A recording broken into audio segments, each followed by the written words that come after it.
Hello aspirants, you're hearing to the aspirant voice. Before getting into topic, it's my request to you for you to subscribe and share and also hit the bell icon on my YouTube channel. And also the notes will be provided on my website. The link will be given in the description. So please follow me for any further updates. Now let's discuss the topic. The environment management plan for Najafgarh Jheel. Basically, this plan is for a region called Najafgarh Jheel, and this it's an interstate wetland.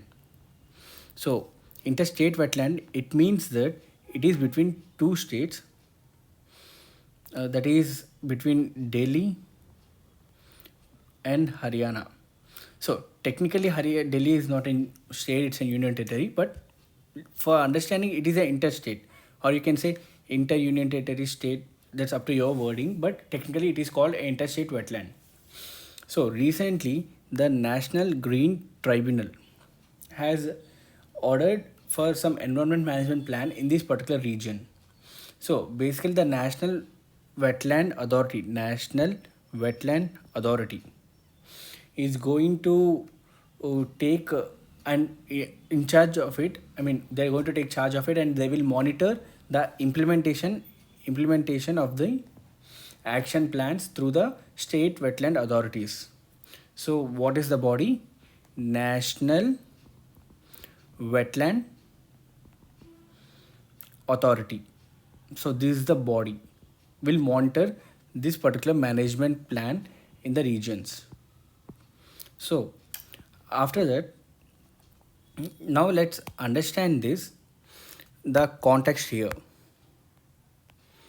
So as I said you, this is the context, and the Union Environment Ministry had previously established a three-person committee to develop an integrated environmental management plan. So the EMP stands for Environment Management Plan.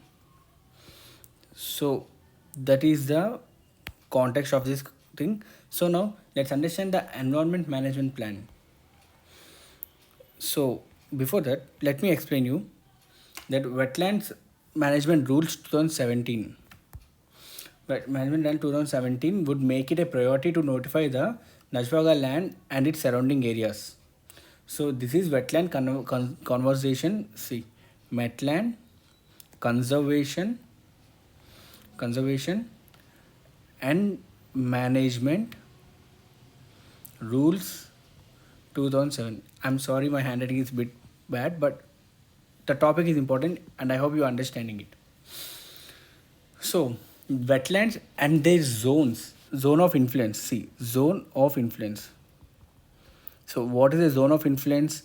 The zone of influence is nothing but the region surrounding the wetland that influence the soil surrounding it, and also the lifestyle surrounding it. So, let me change the pen. Lifestyle surrounding it. So these are the zone of influence of a wetland. This is called zone of influence. So technically, around the wetland, the zone of influence are is subject to variety of restrictions and regulations, and it includes a list of actions that are taken right away. So the actions are taken right away, such as placing geotagged pillars. Geotagged pillars. Here again, geotagged pillars. It is nothing but these are geographically tagged in a location to point it out straight the locations of this region. Now, in the next 2 or 3 years, 2 to 3 years, the Najafgarh Jheel will be treated as in situ. The water bird population will be monitored. So in situ, I know, I hope you know the meaning of in situ. In situ actually it stands for a region, okay, that belongs like an original place. That means say here is the origin of the birds in that way. So these it is considered uh, in situ for the water bird population will be monitored, and the flow obstructions like power substations will be relocated. Power substations, these will be relocated. And also here the word Jheel, it is known for Jheel. It is actually known to be an important habitat for water birds, both migratory and permanent residents alike. And also, the sewage generation is estimated for 15 years. And all drains contributing to pollution in the Jheel are mapped out detail in the study. That is through this plan, the study of this plan. Now, in this topic, let's understand about the Najafgarh Jheel. So, its location is near to the Gurugram, Gurugram Rajkori border on National Highway 48 in a natural depression. And also, the sewage from the nearby towns of Gurugram and Delhi has accumulated in the lake. In Haryana, a portion of lake is located. And as many as 282 birds from around the world have been found at the lake, and this includes several endangered species. Endangered species. Endangered species such as Egyptian vulture and Sarus crane. Sarus crane. So these are the locations, and the Central Asian flyway is a major migration route for many of these birds.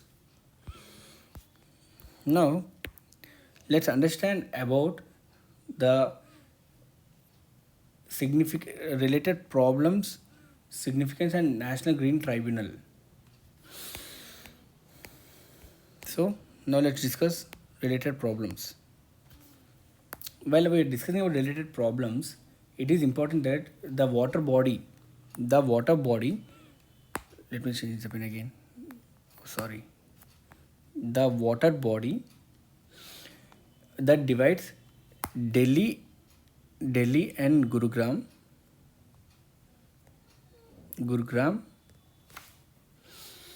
has shrunk from 226 square kilometer to just 7 square kilometers. So it has shrunk from 226 to 7 due to the rampant encroachment.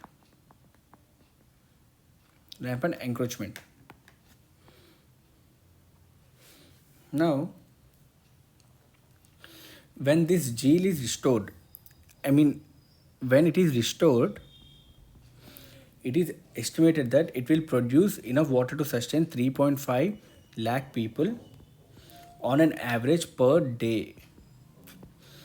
And according to the National Trust, Indian National Trust for Art and Cultural Heritage. Indian National Trust for Art and Culture Heritage. So here you can memorize this one as intact. Okay, this intact. According to the intact, it is said that it will help for 3.5 lakh people per day.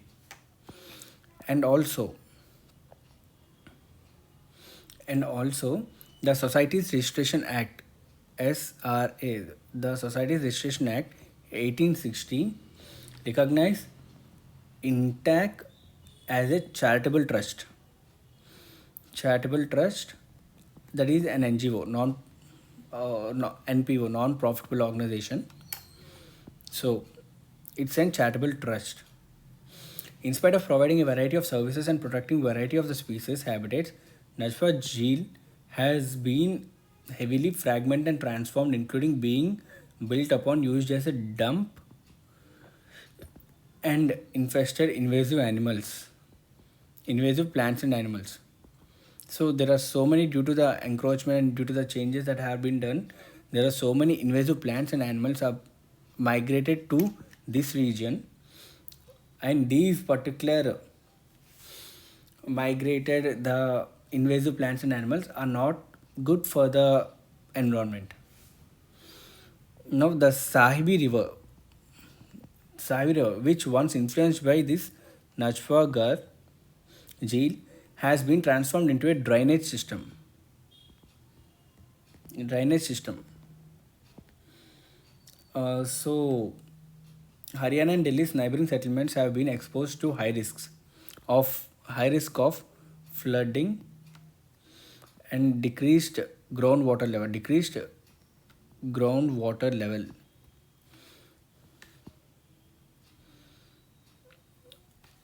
Also here, in addition to interfering with natural wetland function, recent constructions in the area are risky. Construction in this area are risky. So those are the problems that we have mentioned in the notes. Now let's understand the significance of this. So basically the significance is that a critical natural infrastructure region for the region for natural Jheel buffer floods, uh, treat sewage, sorry, recharges groundwater levels with a high potential for water supply to a significant population and provides habitat for numerous plants, animals, and bird species because it is a heat and carbon sink.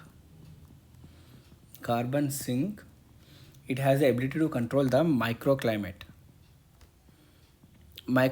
Here the one more new term, the microclimate is nothing but the climatic conditions of a certain local region.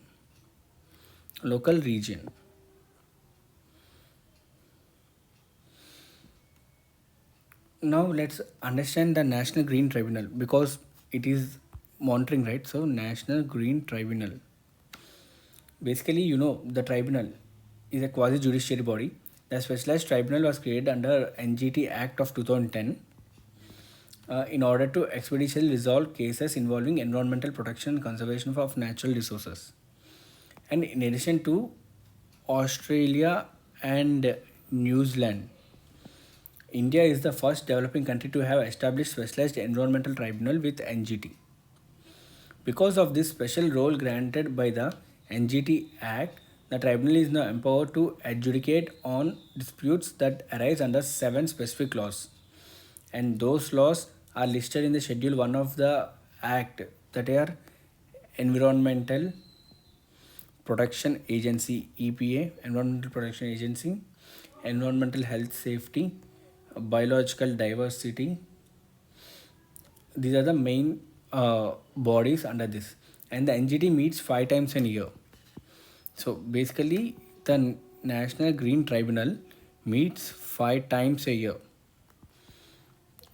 and the principally in New Delhi, but also in principally they meet in Delhi, but also in Bhopal, Pune, Kolkata, and Chennai.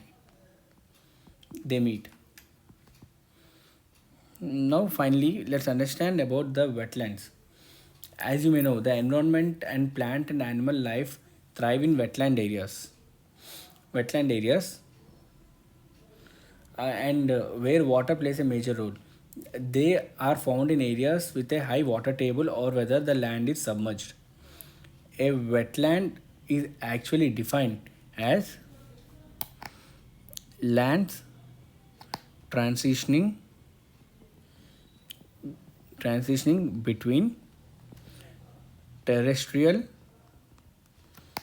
and aquatic ecosystems where the water table